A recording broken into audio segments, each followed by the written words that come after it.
उन्नत उज्ज्वल रसां स्वभक्ति श्रिय हरिपूरट सुंदर द्युति कदम्ब संदीप।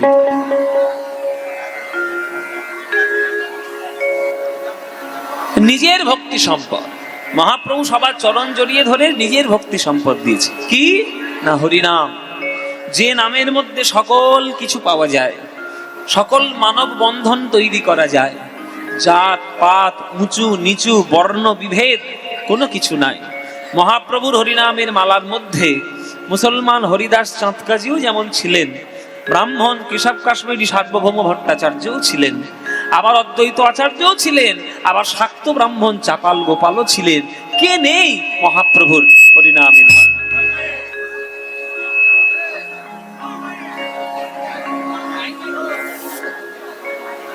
তো সেই মালা, সেই প্রেম দেওয়ার জন্য তিনি আবির্ভূত হয়েছে। তাই অনর্পিত চরেং চিনা করুণায় অবতীর্ণঃ কলো সমর্পয়তি মুন্নত উজ্জ্বল রসাং स्वभक्ति श्रियं हरिपूरट सुंदर द्युति कदम्ब संदीपित सदा हृदय कंदरे स्फुरतु श्री शचिनंदन। এই মহাপ্রভুর আবির্ভাব এবং চরণ ধরে প্রেম প্রদান, এগুলো যদি আমরা মনে রাখতে পারি তবেই আমরা মহাপ্রভুকে বুঝবো। নইলে শুধু ওই বইয়ের পাতায় পড়ে থাকবে, মন্দিরের কোনায় পড়ে থাকবে, শুধু একটা ফুল চড়িয়ে দিয়ে আসবো আর দুপাতা পড়ে নেব, ছবিটা দেখবো, ভেতরের কিছু লাভ হবে না। ওই জন্য ভেতরের মধ্যে মহাপ্রভুকে রাখতে হবে।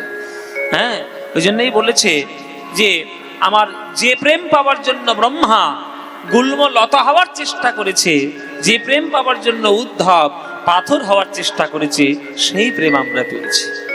বলে ব্রহ্মার দুর্লভ গোলকের প্রেম অযাচকে দিবে আনি। ব্রহ্মার দুর্লভ গোলকের প্রেম অযাচকে দিবে ব্রহ্মার দুর্লভ গোলকের প্রেম অযাচকে দিবে আনি। ব্রহ্মার দুর্লভ গোলকের প্রেম অযাচকে দিবে প্রভু বীর চন্দ্রিকায় সেদিন বীর চন্দ্রিকায় সেদিন বিলাইবে, বীর চন্দ্রিকায় সেদিন খালাস পাইবে দিনে। বীর চন্দ্রিকায়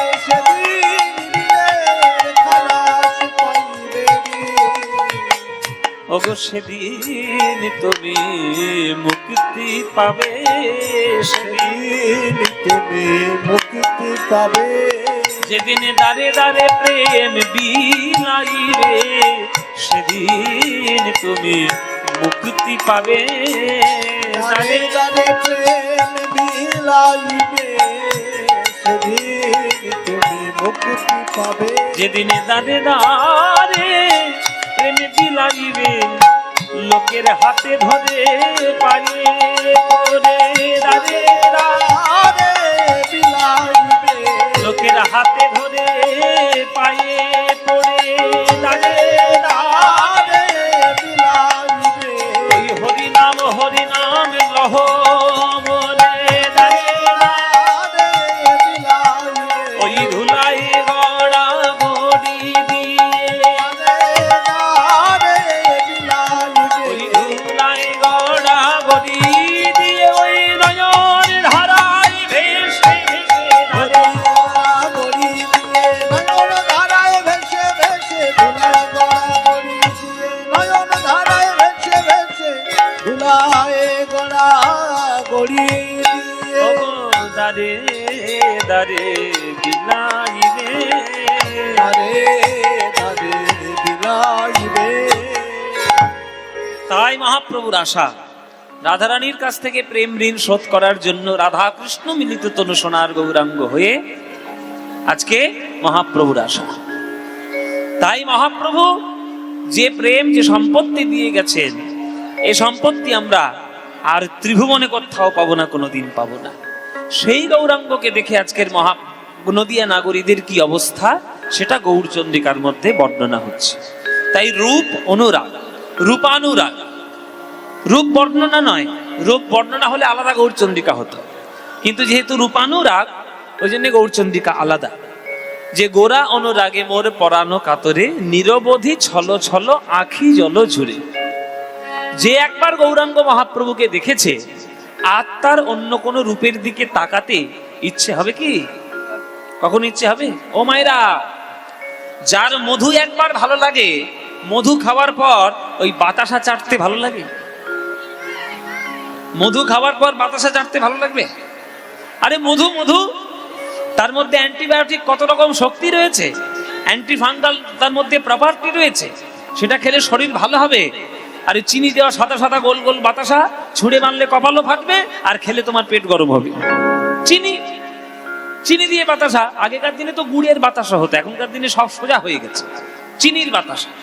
ও মায়েরা, আগেকার দিনে আমরা যখন ছোট ছিলাম আমরা তখন চিনির বাতাসা কখনো দেখিনি, সব গুড়ের বাতাসা। বড় বড় বড় বড় বাতাসাগুলো বলা হতো ফুল বাতাসা। হ্যাঁ, ফুল বাতাসা, হ্যাঁ হ্যাঁ, ফেনি বাতাসা, ফেনি বাতাসা আপনাদের দিকে পাওয়া যায়? হ্যাঁ, ফেনি বাতাসা। তাই মধু খাওয়ার পরে বাতাসা চাটতে ইচ্ছে করবে? জীবন ইচ্ছে হবে না। তেমনি গৌরাঙ্গ মহাপ্রভুকে যে একবার নয়ন ভরে দেখবে আর তার জগতের অন্য কোনো রূপ ভালো লাগবে? জীবনে ভালো লাগবে না। তাই মহাপ্রভুর রূপ দেখলে হৃদয় ভরে যায়। সে তার রূপ আছে না রূপ নেই সেটা দার্শনিক ব্যাপার, কিন্তু যারা একবার তার রূপ হৃদয়ের মধ্যে দর্শন করে নিয়েছে আর তাদের অন্য কোনো রূপ দেখতে হবে না, ভালো লাগবে না। ওই জন্য কবি একটা গান লিখেছেন, তুমি অরূপ স্বরূপ সগুণ নির্গুণ দয়াল ভয়াল হরি হে, আমি কি বা বুঝি আমি কি বা জানি, আমি কেন ভেবে মরি হে। অরূপ স্বরূপ সগুণ নির্গুণ দয়াল ভয়াল হরি, আমি কি বা বুঝি আমি কি বা জানি, আমি কেন ভেবে মরি। অরূপ স্বরূপ সগুণ নির্গুণ দয়াল ভয়াল হরি হে। এবার ব্যাখ্যা। অরূপ স্বরূপ সগুণ নির্গুণ দয়াল ভয়াল হরি, একটা ভগবান সবসময় দুটো করে রূপ করছে। কখনো তিনি রূপহীন হয়ে যাচ্ছে, কখনো তিনি রূপময় হয়ে যাচ্ছে, কখনো তিনি গুণহীন হয়ে যাচ্ছেন, কখনো তিনি গুণময় হয়ে যাচ্ছে, কখনো তার রূপ আছে বোঝা যাচ্ছে, কখনো তার রূপ নেই বোঝা যাচ্ছে, কখনো তিনি দয়াল হয়ে যাচ্ছেন, কখনো তিনি ভয়াল হয়ে যাচ্ছেন। তাহলে কোনটা সত্য? রূপ আছে এটা সত্য না রূপ নেই এটা সত্য? ভগবান দয়াল এটা সত্য না ভগবান ভয়াল এটা সত্য? ভগবানের গুণ আছে এটা সত্য না ভগবানের গুণ নেই এটা সত্য? কোনটা সত্য? কবি প্রশ্ন করছেন। ও মায়েরা, কোনটা সত্য? বাবারা, কোনটা সত্য? ভগবান রূপ আছে না রূপ নেই? আছে। কই দেখাও দেখি ভগবান কেমন দেখতে। রূপ যখন আছে বলছো তাহলে তোমাদের দেখাতে হবে এইটা হচ্ছে রূপ। বলে বাবা এত সোজা? তাহলে তো আমরাও তো হয়ে যেতাম পদকর্তার, আমরাও হয়ে যেতাম সাধক। তাদের কথাগুলোকে বুঝতে হবে মন দিয়ে, দর্শন দিয়ে, যুক্তি দিয়ে। ভগবানের রূপ আছে এটাও যেমন সত্য, ভগবানের রূপ নাই এটাও তেমন সমানভাবে সত্য। বলে এটা আবার কেমন কথা হলো? তো দু নৌকায় পা দিয়ে চলা, এটা দু নৌকায় পা দিয়ে চলা আছে। কিরকম? এই আকাশ থেকে যখন একটা প্লেন উড়ে যায়, আকাশের রং কেমন? আকাশের রং কেমন? নীল। এবার এইখান থেকে মাটির থেকে যখন প্লেন উড়ে যায় তখন প্রায় 32,000 ফুট উপরে থাকে। তাই আকাশ তুমি যখন 32 নিচের থেকে দেখছো নীল রং, ওই প্লেনটা যখন আকাশের উপর দিয়ে যাচ্ছে তখন কি প্লেনটা নীল হয়ে যাচ্ছে? আমরা ওই 32,000 ফুট উপর থেকে দেখছি আরো নীল উপরে রয়েছে। 32,000 ফুট উপরে গিয়ে দেখছি কোনো রং নেই, ওইখান থেকে দেখতে পাচ্ছি আরো উপরে গেলে বোধহয় নীলটা পাবো, সেইখানে উঠে গেলে দেখা যাচ্ছে আরো নীল পাবো।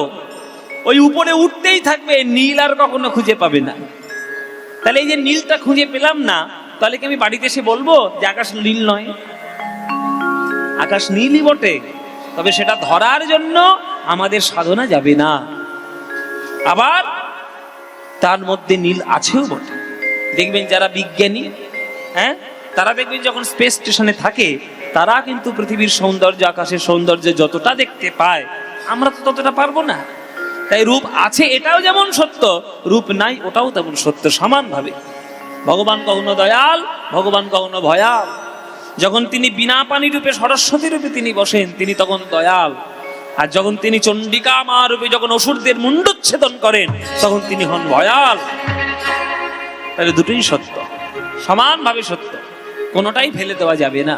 দয়াল ভয়াল হরি হে, আমি কি বা বুঝি, আমি কি বা জানি, আমি কেন ভেবে মরি।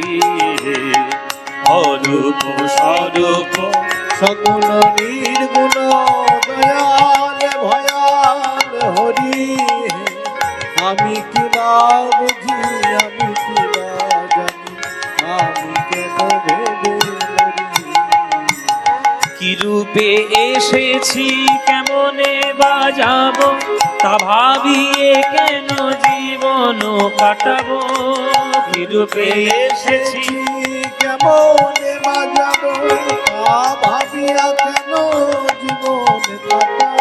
তুমি আনিয়াছো তোমারে পাবো, তাই শুধু মনে করি। অরূপ স্বরূপ সগুণ নির্গুণ দয়াল ভয়াল হরি হে, আমি কি বা বুঝি, আমি কি বা জানি, আমি কেন ভেবে মরি। ভগবান কেন এইরকম রূপে এলেন, ভগবান ওই রূপে কেন এলেন, সেটা আমাকে জিজ্ঞাসা করে আসবেন? এটা তার জগৎ, তার পৃথিবী, তার সূর্য, তার চন্দ্র, তার তারা, বিশ্ব ব্রহ্মাণ্ড তার।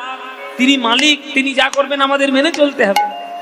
আমরা তো দাস মাত্র, তার উপরে দখলদারি করার অধিকার তো আমাদের নেই। তা তিনি যদি দয়াল মনে করে আসতে চান তো দয়ালই হবেন, তিনি যখন ভয়াল রূপে আসতে চান তো ভয়ালই হবেন। কোন পুজোটা করা ভালো? সরস্বতী পুজো করা ভালো না কালী পুজো করা ভালো? কোন পুজোটা করা ভালো মায়েরা? দুটোই ভালো। ওমা, আপনি সরস্বতী পুজো করলে আপনি কালী পুজো করবেন না? সরস্বতী পুজো করতে হবে, নইলে তুমি বেদ বিদ্যা জ্ঞান বুদ্ধি পাবে না। আবার কালী পূজাও করতে হবে, নইলে সমাজের অন্যায়কে রুখে দাঁড়ানোর ক্ষমতাও তোমার মধ্যে থাকবে না। কালী, অসুরদের মুণ্ডচ্ছেদ, দুটোই দরকার, কোনোটাই বাদ দেওয়া যাবে না।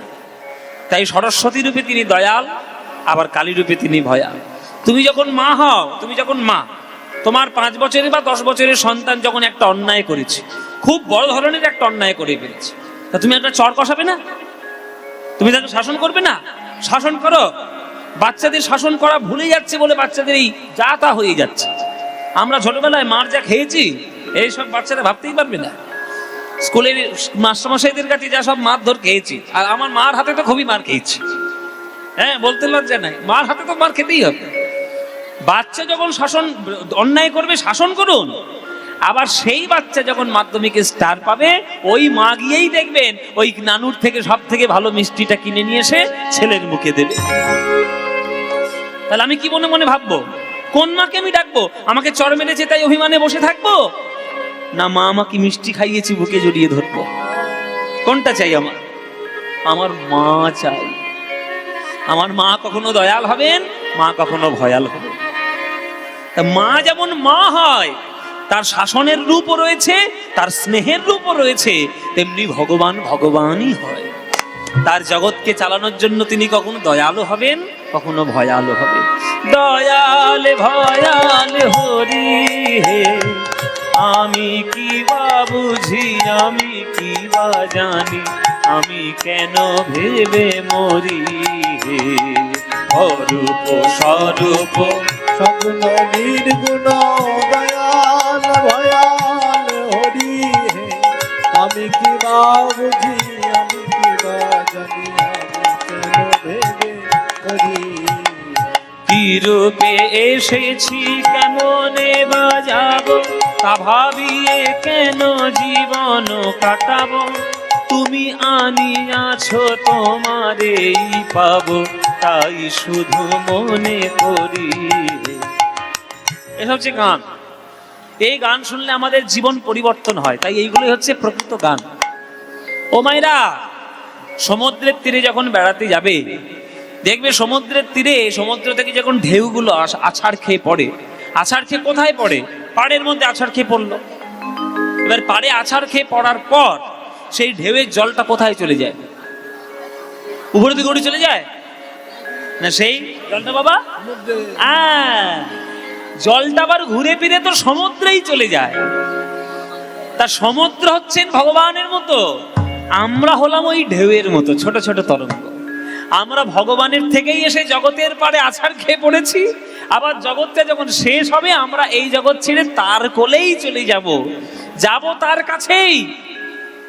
সুতরাং যাওয়াটা সেখানেই হবে, এই জন্য তাকেই আদর্শ করে জীবনে চলতে হবে, নইলে পাবে কি করে? কি রূপে এসেছি কেমনে বা যাব, তা ভাবিয়ে কেন জীবন কাটাবো।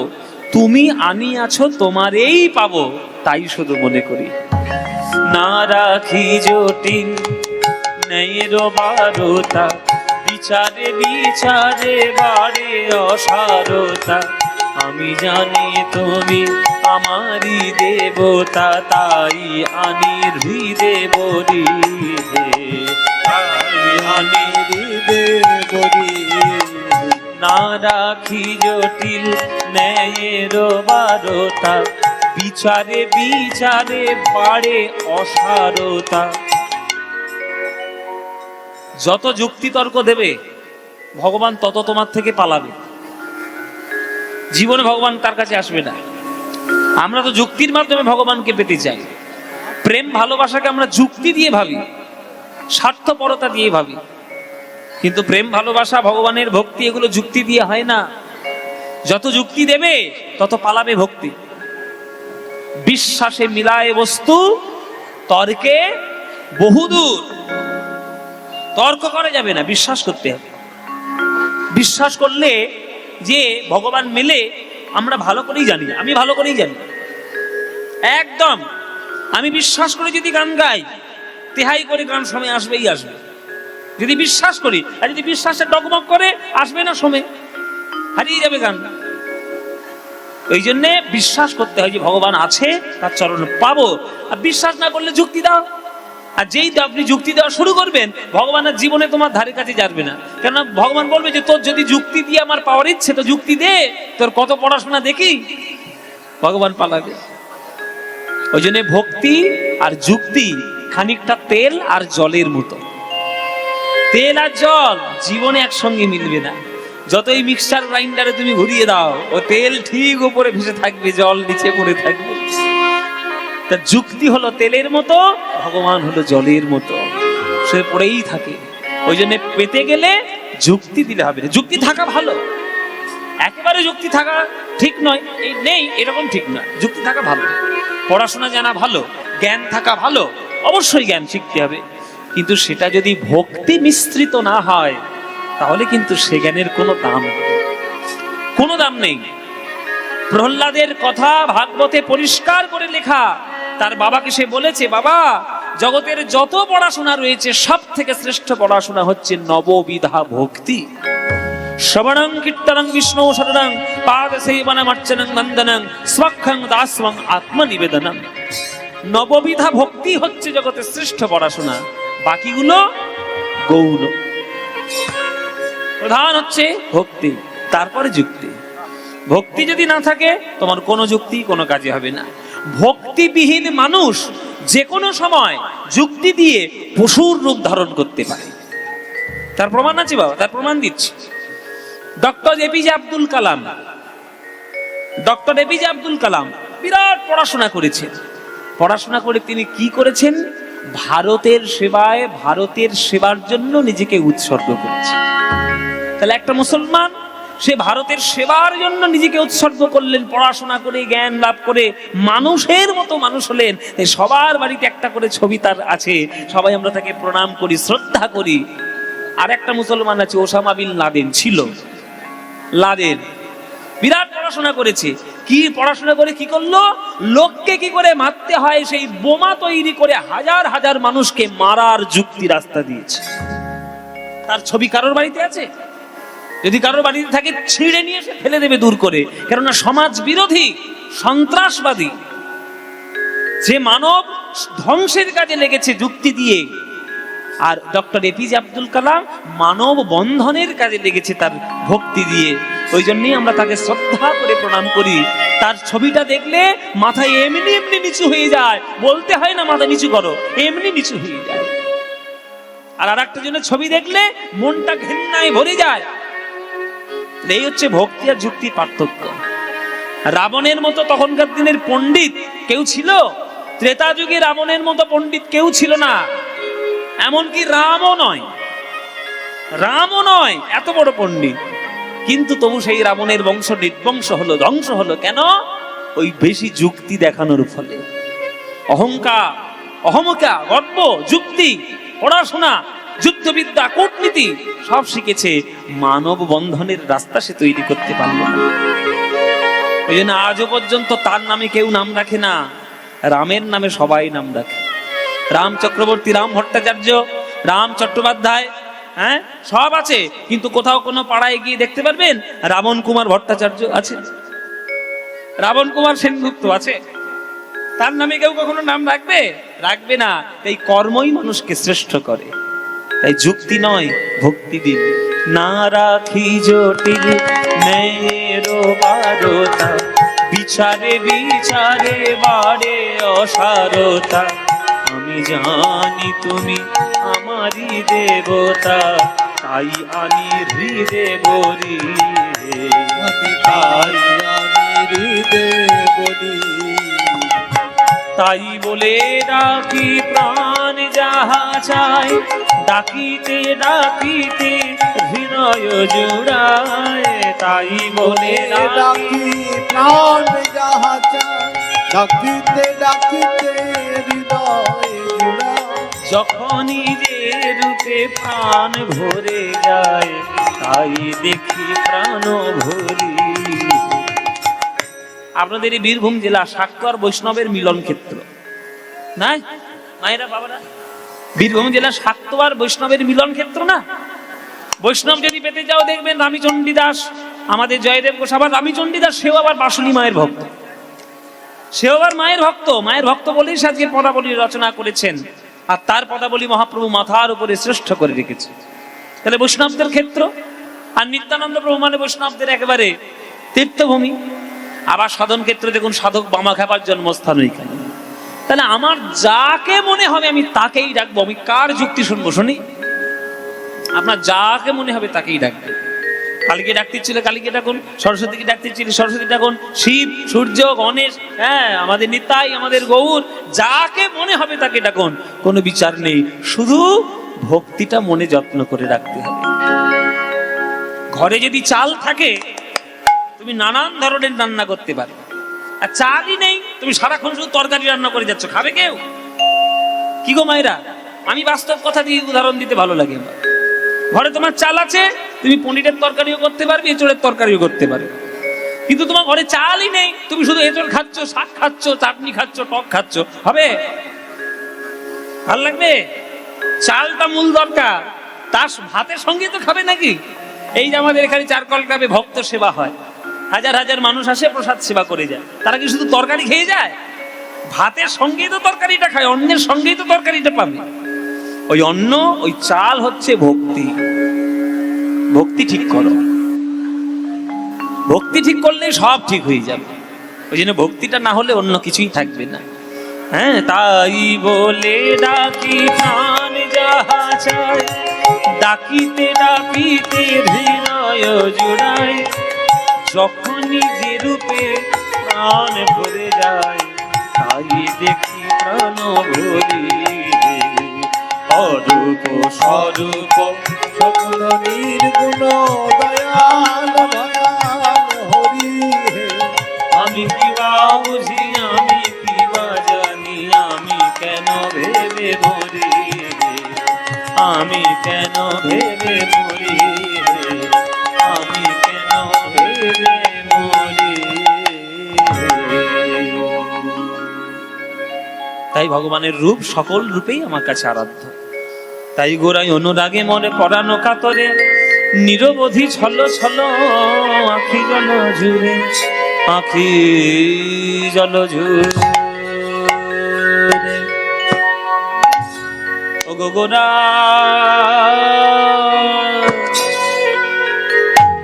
গোরা,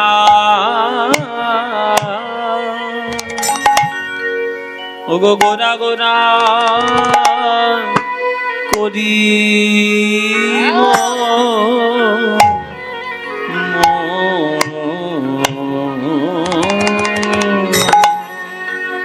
ও কি হলো ব্যাধি ব্যাধি রে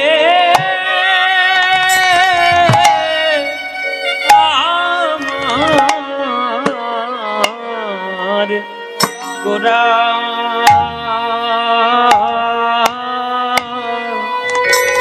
ও গো গোরা করি কি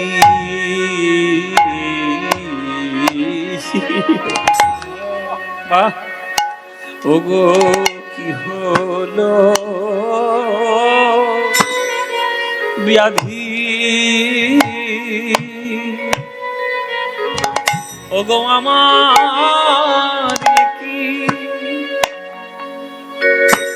কি ব্যাধি হলো রে, ও গো আমার কি ব্যাধি হলো রে। আমি আর যে ধৈরাজ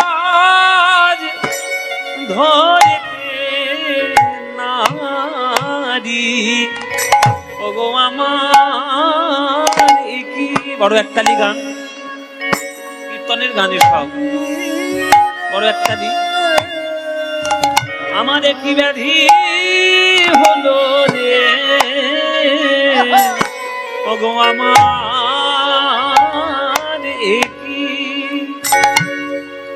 একই ব্যাধি হলো রে। আমি আর যে ধৈরাজ ধরতে নারী, ওই রূপ সদাই আমার হিয়ায় জাগে, আর যে ধৈরাজ ধরতে নারী সদাই। আচ্ছা বাবা, হ্যাঁ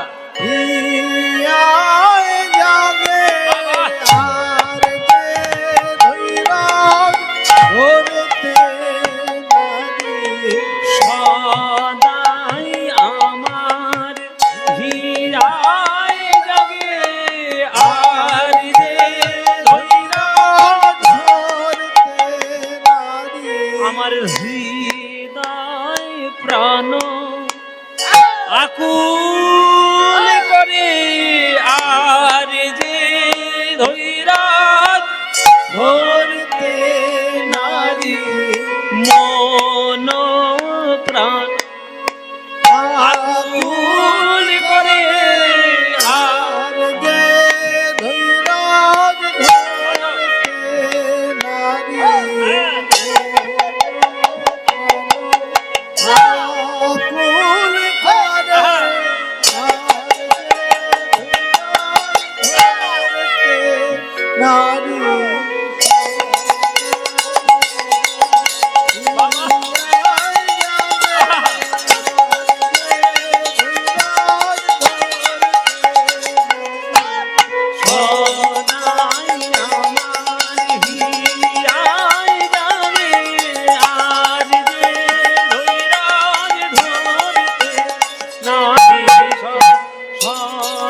নারী আমার গোরা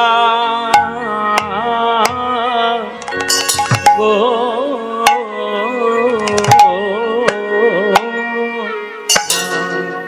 গোরা গোরা করি কি হলো ব্যাধি রে গোরা গোরা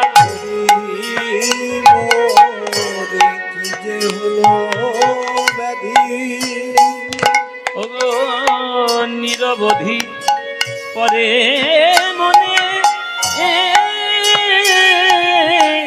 নিরবধি পরে মনে আমার গোরা গুণ নিধি রে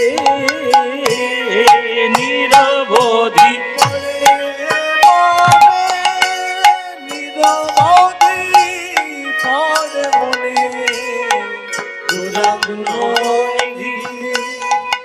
আমি ধৈর্য ধরতে পারছি না, চিরকালে আমার দিবারাতি আমার হৃদয়ে জাগে, আমি হিয়া ধরতে না দিব, আমি ধরতে না দিব,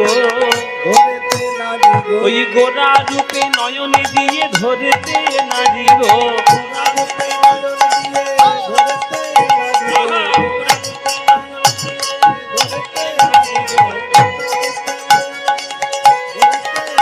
ওই সদাই আমার হিয়াই জাগে ধরতে না দিব, ওই হৃদয় মনে আকুল করে গোরা গোরা গোরা বলে হৃদয় মন আকুল করে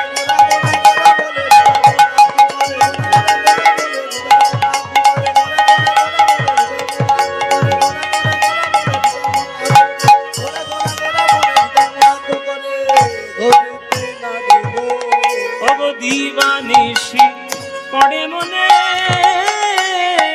দিবানিশি পড়ে মনে আমার গোরা গুণ নিধি রে গোরা গুণ নিধি। গোরা গোরা করি মোর কি হলো ব্যাধি, নিরবধি পড়ে মনে গোরা গুণ নিধি। যদি এই যে বললাম মায়েরা যে মধু পাওয়ার পর যেমন বাতাসা চাটতে ইচ্ছে করে না, তেমনি গৌরাঙ্গকে হৃদয়ে জড়িয়ে ধরার পর কারোর অন্য কোনো প্রেম হৃদয়ে ধরতে ইচ্ছে করবে?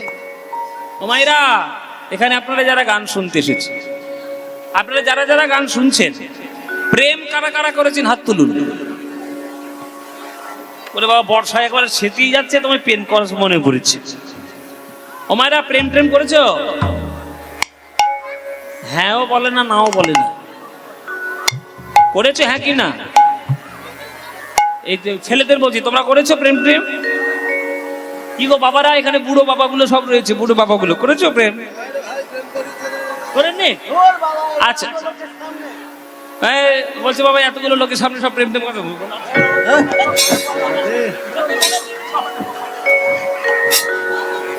আচ্ছা, আমি আপনাদের প্রেমের কথা বললাম, অমনি আপনাদের মাথায় চলে এলো যে আই লাভ ইউ প্রেম। আমি তোমার কে গো, তুমি আমার কে গো, আই লাভ ইউ। এই প্রেম নয়, আমি এই প্রেমের কথা বলছি না। আমি বলছি গৌরাঙ্গ মহাপ্রভুর সঙ্গে ভক্তির ভগবানের যে চিরন্তন প্রেম, সে প্রেম আপনারা কজন করেছেন? খুব কম হাত উঠবে। সবাই আমরা প্রেম করতে পারি না। আমরা সবাই হচ্ছি স্বার্থপর, তাই প্রেমের মানে আমরা বুঝি না। প্রেমের মানে হচ্ছে একে অন্যের জন্য শুধু লুটিয়ে যাওয়া, জীবন যৌবন দেহ মন প্রাণ। যেমন কৃষ্ণকে ভালোবেসে রাধারানী কৃষ্ণের কাছ থেকে কিছু দাবি করেছে যে আমাকে একটা বড় রাজ্য লিখে দিতে হবে, তোমাকে আমি ভালোবাসি, আমাকে সর্বক্ষণ খেয়াল রাখতে হবে, আমাকে দিনরাত মোবাইল ফোন করে একটু মিস কল মেরে খবর নিতে হবে যে আমি কেমন আছি না আছি। এইরকম কোনো দাবি দাওয়া রাধারানী কৃষ্ণের কাছে করেছেন কি? করেননি। রাধারানী শুধু ভালোবাসা দিয়ে গেছেন, গোবিন্দের কাছ থেকে কিছু নিতে শেখেননি। আর আমরা ভগবানের কাছ থেকে শুধু নিতে শিখেছি, ভগবানকে কিছু দিতে শিখিনি। তাই আমরা প্রেমের মানে জানি না, আমরা স্বার্থপরতার মানে জানি। ভগবান তুমি আমায় দাও, আমি তোমায় দেব। ওই যে মানত মানসিক করে আসি মন্দিরে মন্দিরে, এ মা কালী আমাকে একটা ভালো চাকরি যদি জুটিয়ে দাও, জোড়া পাঁঠা তোমার বলি দিয়ে দেবো। মানে কত বড় স্বার্থপর দেখুন আপনি। আপনি একটা চাকরি পাবেন বলে দুটো পাঁঠাকে আপনি কেটে দিতে পারেন।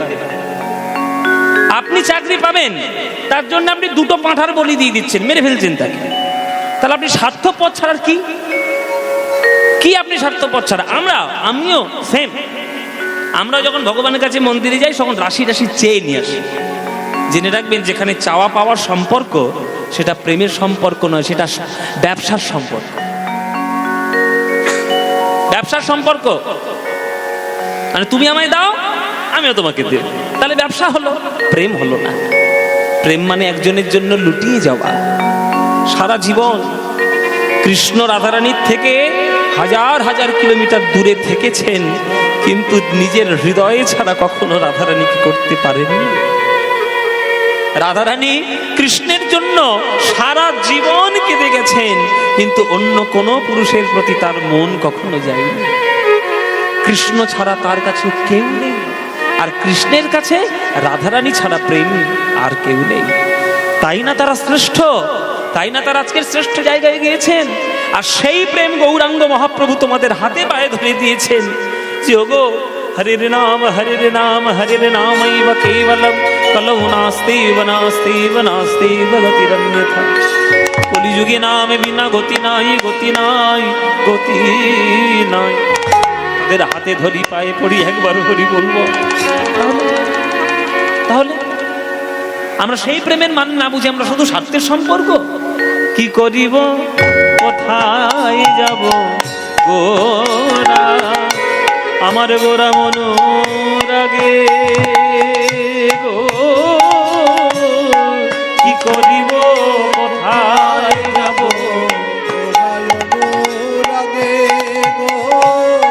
কি করিব কোথায় যাব গোরা অনুরাগে গো। কি করিব কোথায় যাব গোরা অনুরাগে। দিবানিশি গোরা রূপ হিয়ার মাঝে জাগে ও। দিবানিশি গোরা রূপ হৃদয় মাঝে জাগে। এমন একটা দেশের নাম বলতে পারো যেখানে হলুদ বলতে কিছু থাকবে না। গৌরাঙ্গের রূপ তো হলুদের মতো বর্ণ সুন্দর সোনা, ওই হলুদ রং কোথাও কোনো দেশে নেই। এমন একটা দেশ বলতে পারো। তরকারি রান্না করতে গেলে হলুদ দিতে হবে না? হলুদ রং থেকে কষ্ট হচ্ছে, তাহলে হলুদ দেবো কেন? সাদা তরকারি করব।